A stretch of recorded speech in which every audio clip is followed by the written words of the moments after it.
l'un des opposants les plus durs dans Joseph Kabila, parce que je pense que nous avons quand même posé problème. C'est l'homme qui pose problème. Il faut interdire meeting politique la partie légalement constituée. Nous avons longwa qui n'a aussi Mindu qui à l'est là-bas pour Moïse Katumbi la majorité. Tokoki kosa la référendum T avant élection. Il y a le 31 décembre 2017. Un nouveau numéro, une nouvelle pensée. Bonsoir à toutes et à tous. Merci pour l'attention particulière que vous ne cessez d'accorder sur votre site info16.com.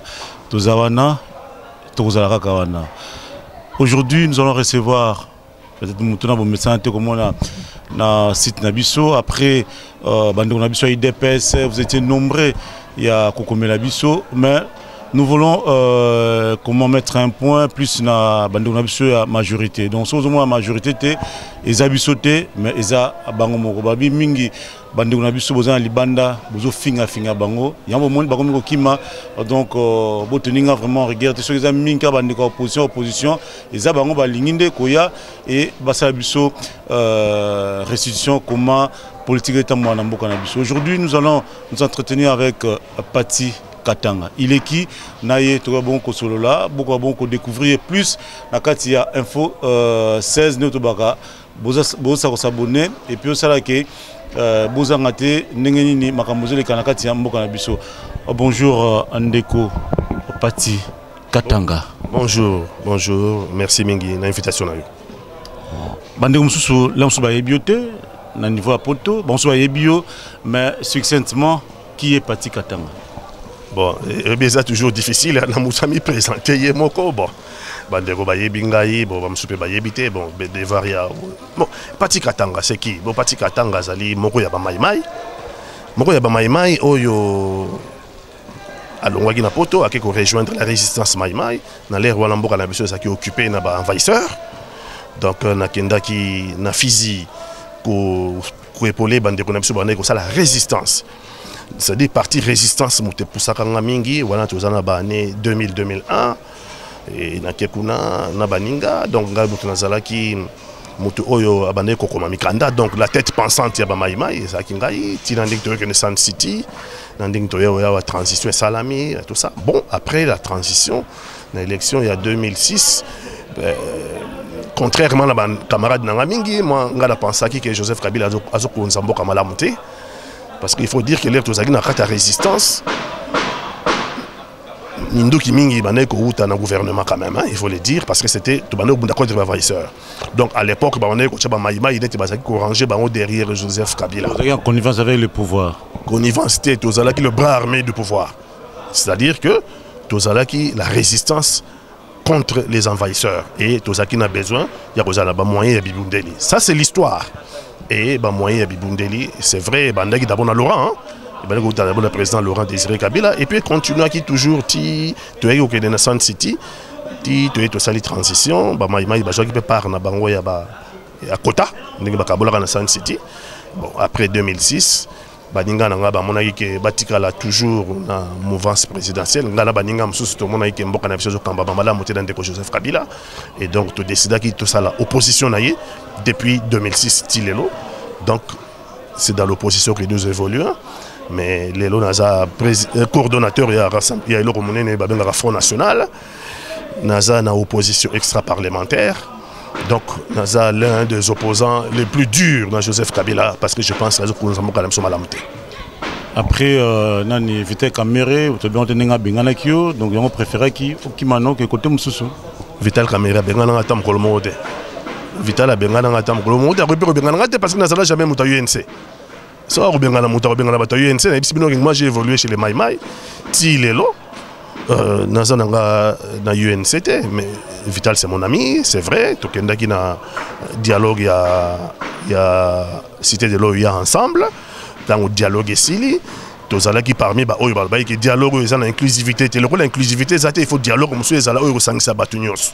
Voilà comment à partir de la contestation na biso ya dialogue wana na Cité de l'OUA parce que l'inclusivité ça l'a quitté qu'après dialogue il y a Cité de l'OUA bayo bimsa dialogue il y a centre interdiocésain par Basango tokei kuna na Vital et par Basango qu'on représentait à l'époque opposition opposition signataire. Nous soutenir Senko, Nanding Senko et Silaki. Tout ça qui est content, tout eu accord il y a le 31 décembre 2016. Malheureusement, l'application, comme toujours, il y a un problème, il y a application, il y a mauvaise foi. Il y a M. Kabila. Il y a M. Kabila, il y a un blocage. Il y a un blocage. Il y a M. Kabila, opposition, vous n'êtes pas soudés, opposition, pouvoir au Saranami, notamment marche qui est prévu, meeting plutôt à les 3, et ça a pété, et puis vous trouvez ça normal? Comment la population, comment les Libanda continuer comme la confiance dans l'opposition, ou vraiment très passive? Non, l'opposition est plurielle. En France, l'opposition plurielle. Ah, puis opposition plurielle, hein, ça veut dire que la tendance est l'opposition.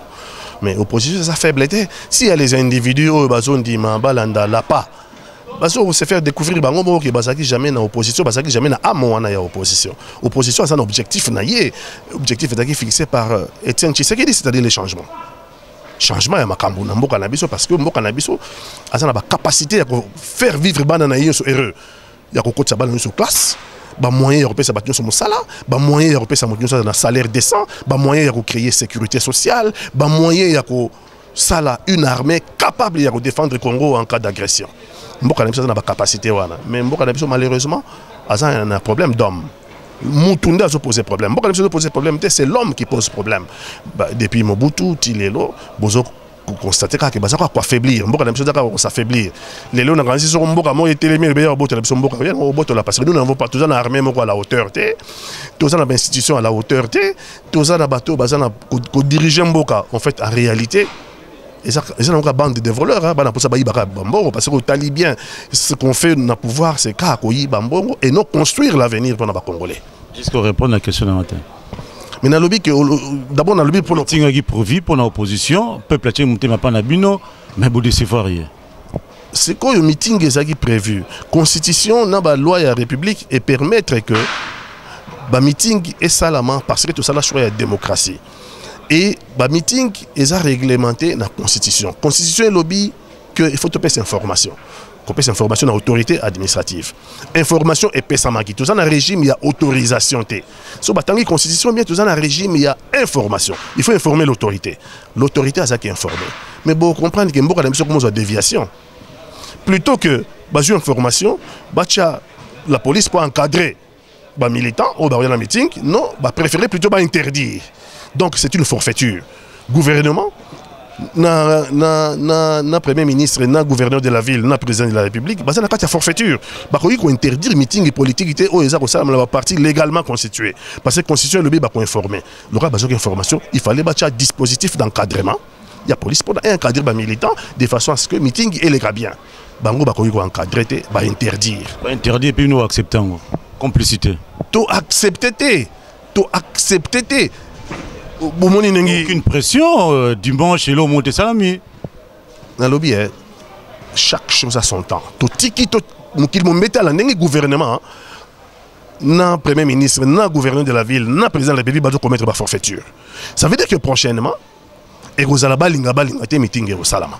Parce que ils ont droit constitutionnel et congolais, droit constitutionnel reconnu dans les partis politiques et dans les regroupements politiques. Il y a la liberté d'expression pour s'exprimer librement. Alors, ce que tu dis c'est le gouvernement qui a une forfaiture. Ce que information que meeting est allé, ce que tu disposition pour encadrer meeting. Ça veut dire que en ce moment-là, il y a un incident. Ça veut dire que tu interdire meeting est au salama. Moi, je suis Félix Tshisekedi, ça allait tourner dans Poto, le même jour où ils prévu pour le meeting, et puis escorter. Dit pas la police, c'est comme si Azaki président de la République, c'est comme si Azaki officiel et accepter la condition de Nengonati, est-ce que le comportement de vous pensez que la population continue toujours à avoir confiance? Non, la population a confiance dans Bisso, mais le comportement, et ce comportement est bateau, en otage. Ça veut dire que le groupe Moya Bato, il a instauré dictature. Balingi ba konza biso na kata dictature et vous avez la possibilité.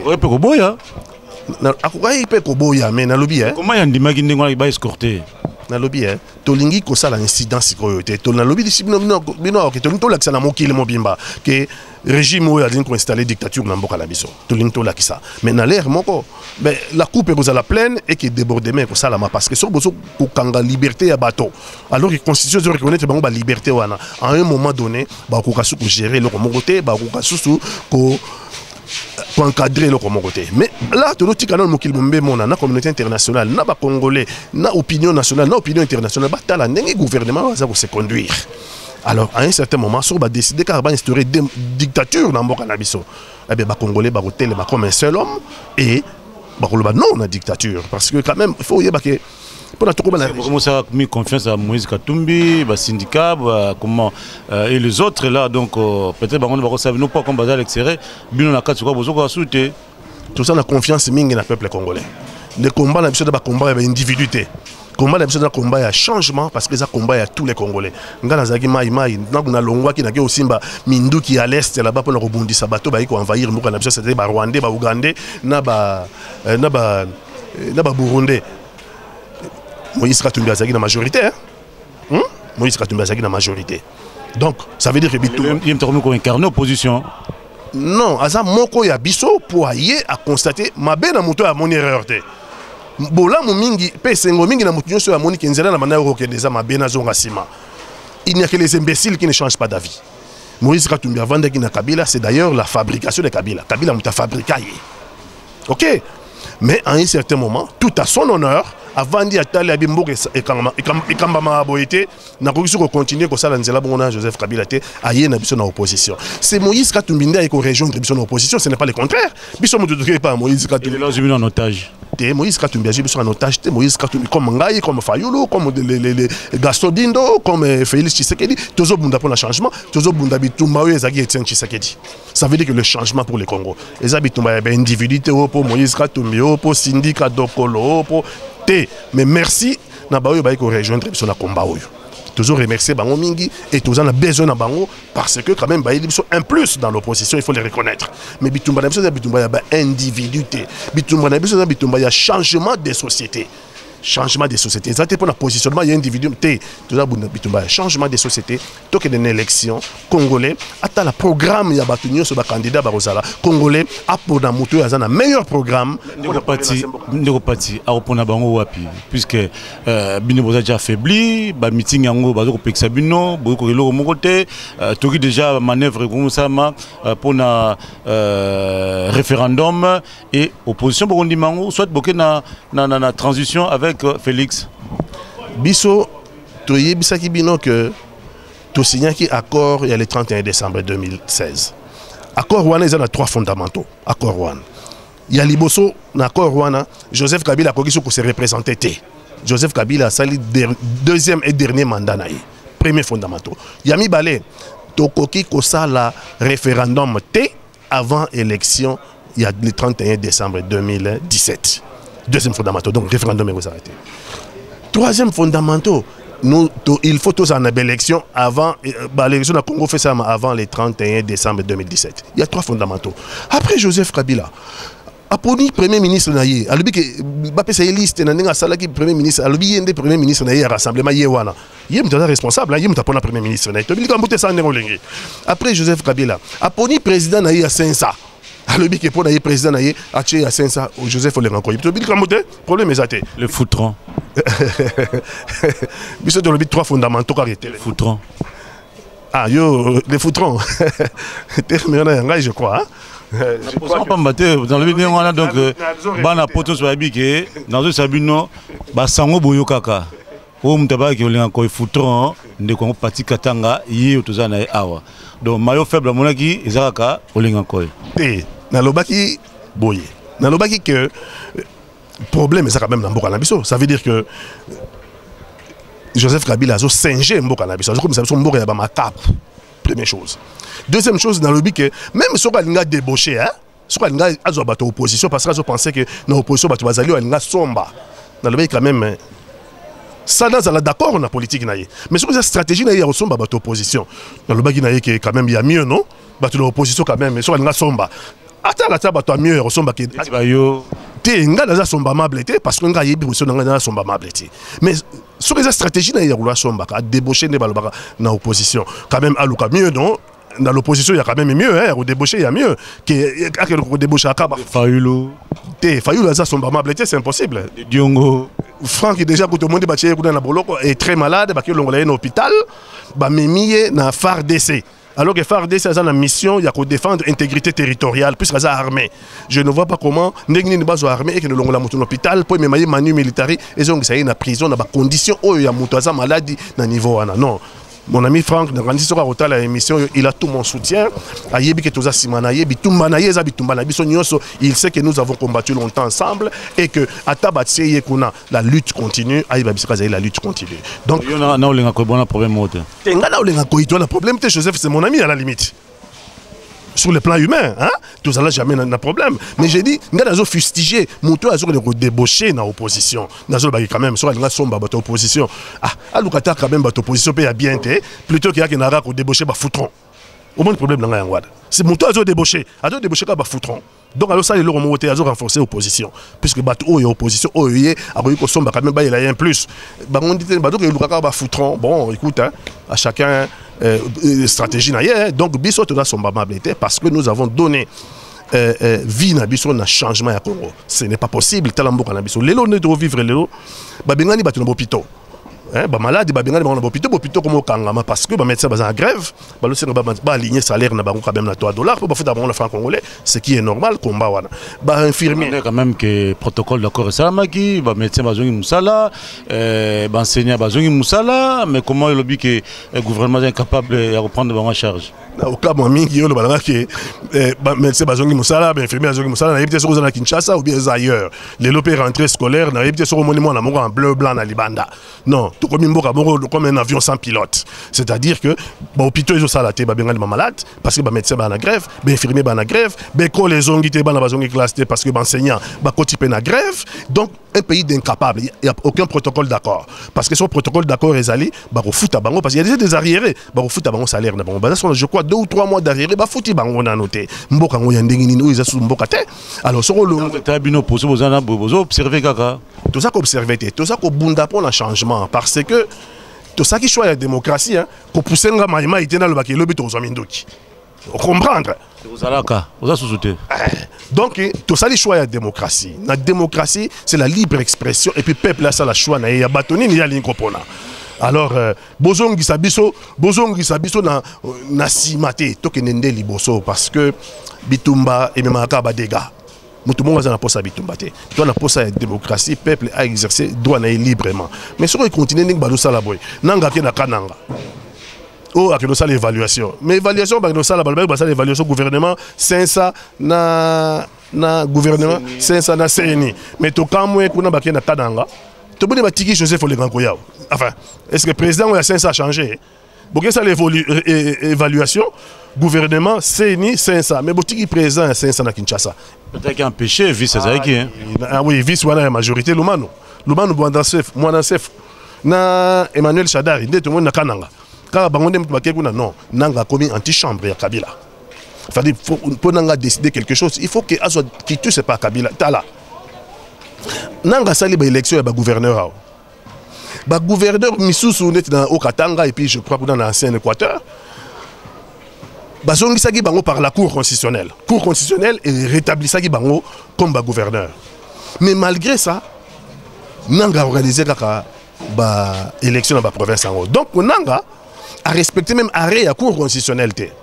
Mais l'air de l'Obarake, mandat à Joseph Kabila et Sili, bango balobarake arrêt à Cour constitutionnelle et vendi ça yeo ti mukolo ba ça l'élection du président à Sika. Mandateur avantage né. Donc bah signer arrêt de mort à Cour constitutionnelle. Cour constitutionnelle on peut na yebité et comme pe mambasoni batala o ezole kana Kenya. Mais so hôtel na Cour constitutionnelle là tant to aller bana mikeba ba grand professeur fundwa we. Ba l'exception ba grand professeur so bazala ka Cour constitutionnelle mais on ni ba salama ba buso ba we. Congolais les camionniers juillet. Mais ça ne va pas. Qu'est-ce qui arrive au Congo? Les problèmes, les Congolais, les Congolais, mais les aliénés.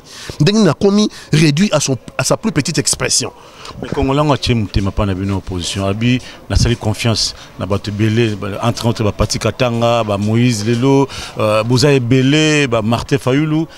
Mais bino ne bocha bango pote soki akoka kité mais bino bozana mais toza ko bunda yango toza ko prendre le peuple na biso à témoin que il faut bailler que responsable et blocage nyonso yo et ça Joseph Kabila responsable de blocage et que dans la même meeting on interdire meeting donc ça veut dire opposition à s'exprimer ça veut dire que même qu'on proclamer la fin de la démocratie pour instaurer dictature tous les peuples à témoin tous la communauté internationale à témoin tous les opinions nationales à témoin la communauté internationale comme bon chose basée sur la confiance dans il y a eu des mesures au niveau il y a le Conseil de sécurité jusqu'à présent aucune sanction pour la dirigeant entre autres le président de la République la suite papa, oyebi depuis Mobutu alobaka comprenez mon émotion.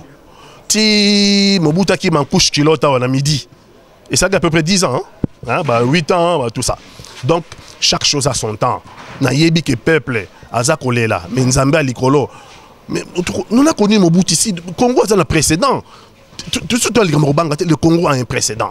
Tozaki na président de la République plus puissant alors de très loin plus puissant que Joseph Kabila. Mais mon colombo on a midi, un jour on a midi, na couche culotte, il a détalé. En plein midi, a détalé en couche culotte. On ne peut pas se moquer du Seigneur. Donc ça veut dire que dans ma communauté sur ça là, calcul y a Nzambe sali. Alors, la voix du peuple c'est la voix de Dieu. Donc ça veut dire que Nzambe azoyo kakole la peuple. Il agira en son temps. Biso to lingi peut-être lobby salama, to lingi peut-être le pourquoi, to lingi peut-être mais Nzambe a un calcul naïe. Communauté internationale pas un calcul naïe. Tout ce qui malembe, baso mona ka meeting. Malembe dans tete bandono tu ko évoquer ba diongo bangwana boye. Bazong ça va mai ba kufa tout ça. Bon boza bozo na bino, c'est normal. Tu veux surtout au Kenya puis voilà, merci à Roger Louma depuis Paris, merci également na Mokonza Evry Teddy Ndongala, merci pour na soutien, pour na encouragement na bino, ba remarque na bino donc de tenir compte nango et puis to bosanité le frère Richard Madeka à Nakatakin donc nous souhaitons malamu ndeko patikatanga yaki Manuel Bosso ozona nakati ya maso na biso mingi pena na site info 16 dans YouTube vous tapez info 16 voilà mbamoko bozibiso soit vous s'abonner donc to senga nous s'abonner pour que information mo tamboka boratango vous avez belé na poto bozo benga biso et puis Teddy Ndonga mingi pena ba ki tozwa ndeko patikatanga yeyo to yeux to solo na ye je crois zamba bozo peza mbala sukate nini okoyibisa bandonga soza libanda na maimanso ezakoleka na mboka po tokabongo kabwa. Merci mingi. Bandeko so ba le bana mboka ba yebi ke ba monsieur Sotopona to ero bundawa. Beaucoup de mes amis bakotala patikatanga ba na choisi ça qui le terrain. Naza ko bundawa na tikaki na poto parce que mokem molela ola ba biftek no na poto bon. Te bana balia basi bakoli balia ba biftek na bango banini mais to ko tika mboka boyete parce que boye ba un jour la postérité ça veut dire ba génération future est ko juger biso. Biso toko lekate, toza bato mokili. Liwa ekoya, toko lekana biso mais toko tiki la génération future nini. Il ne faut pas que bana na biso postérité et lobake bangonye so balanda ika ba biftek. Mutu moka ko bunda bitumba zate. C'est pour ça que biso to zui risque. Ya ko koma sur le terrain, ya ko sala bitumba sur le terrain, ya ko bundisa Joseph Kabila sur le terrain, ya ko loba sur le terrain. Ya ko bundisa ya ko loba et vous avez compris qu'il est non c'est un homme très fort. Likambute, aza pas plus fort que Mobutu. Aza pas plus fort que Nzambe. Donc moi j'ai confiance en mon peuple et dans la confiance dans Nzambe. Na yebi que le changement finira par venir parce que Mboka Nabiso c'est un pays particulier et on a tout ébélé et go fifre ban na surtout heureux. Il y a on a ndeko bazan libanda. Tous on a besoin de soutien de bango makasi. Ces conjonctions ya ba bazan libanda. Nabiso na kati ndeto ko obtenir le départ de Joseph Kabila alingati. À ça sali le deuxième et dernier mandat na ye. Ba gymnastique balo sala ya ko luka référendum, ba gymnastique bazo non, toza sous na président à vie. Pour on a président à vie au Congo, ça veut dire que biso se faut pas bon mabiso. Il faut tout faire. Parce que ce n'est pas acceptable. Moutassa sali deuxième mandat na ye. Deuxième et dernier mandat, ce n'est pas possible. Bon, ce qu'on parce que Mboka ils ont fonctionné bien. Complicité bien dans votre opposition. Complicité dans votre opposition. Complicité dans votre naïa débauché dans l'opposition. Il faut pas que j'étais opprobre dans l'opposition. Mobimba. Pas besoin de zo bunda, vous tapez ça la personne bon wazate. Mutu lelo bakanga biso, le bukula babeta biso. Naza martyrisé, beaucoup de filles bazo benga. Mais toujours continuer sur le terrain comme bunda parce qu'il faut bien que batu se sacrifier ndengwana. Au basa à l'étranger, bandeko na biso diaspora, tous na bango besoin makasi parce que t'as la Israël. Israël est tongami lelo la bandeko ba utaki libanda. na force ya 4. Israël a combien de puissance I-24 c'est quoi c'est une construction ya Bayuda. La diaspora juive en Israël. Bisopé n'a sûr que diaspora n'a pas réussir à obtenir changement au Congo pour tout bâtir, tout reconstruire le Congo vers le développement. Donc nous avons besoin de Bango Makasi. Bah c'est fatigué.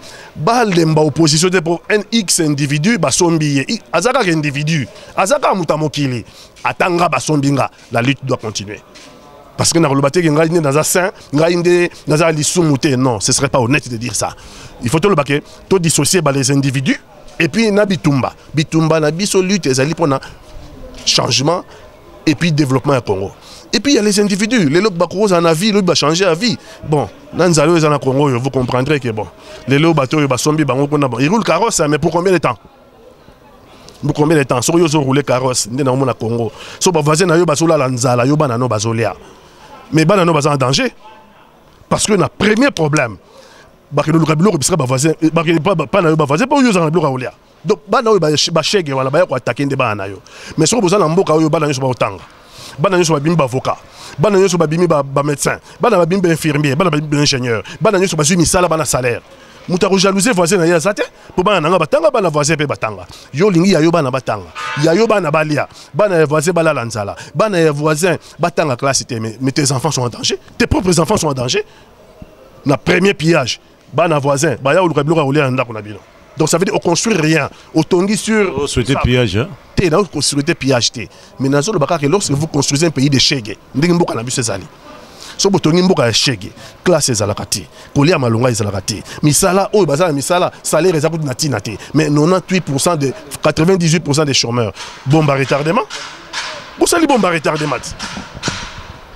Merci beaucoup Ndeko Pati pour na ndeko ndimeto so na yo ndeko to ba na biso so ba na poto donc bo soutenir bande de opposition les arabiens ko ba alobaki malamu apesa makanisa bien mais votre soutien matériel votre soutien financier c'est très capital pour que bande ko bazo tambula bazo ko bunda pour na intérêt il y a bande ko baza katia après bande ko za libanda na libanda bo mona pas c'est ce coup de fil o mama za ko bela o muta kufaki o salaki boye nyonso e ko na mituna bino poto apomboka e tambula malamu te. Merci une fois de plus na bino so landa biso de tokutani à la prochaine occasion.